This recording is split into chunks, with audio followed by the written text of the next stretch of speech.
دوسری بات، آپ حضرات علم دین 2 سالہ کورس فرما رہے ہیں. میں بڑی تاکید سے یہ بات عرض کرتا ہوں کہ علم کا مقصد عمل ہے. علم کا مقصد عمل ہے. علم کا مقصد عمل ہے. علم نافع وہی ہوتا ہے جس میں عمل ہو. عمل نہ ہو علم نافع نہیں ہوتا، علم ضار نقصان دہ بن جاتا ہے. جو پڑھیں اس پر عمل کریں. پڑھ لیا زکوٰۃ فرض ہے، ادا کرو. جو چھوٹ گئی ادا کرو. پڑھ لیا نماز فرض ہے، نمازوں میں کوتاہی نہیں کرنی. جو نمازیں چھوٹ چکی ہیں یا آپ چھوڑ چکے ہیں ان تمام نمازوں کی قضا کرو.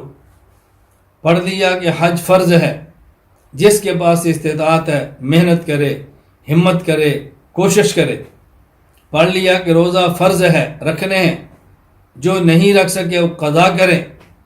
اپنے بزرگوں میں سے کوئی روزے چھوڑ کے دنیا سے چلا گیا ان کے فدیے ادا کریں. جو چیزیں پڑھیں. پڑھ لیا نگاہ کی حفاظت نیچی کریں. پڑھ لیا غیبت حرام نہیں کرنی، جو کی ہے وہ توبہ کریں.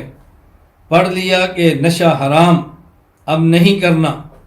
جو پڑھتے جو اس پر عمل کرتے جائیں. یہ ہے 2 سالہ علم دین، اور یہ ہے علم دین اس کورس کا بنیادی مقصد.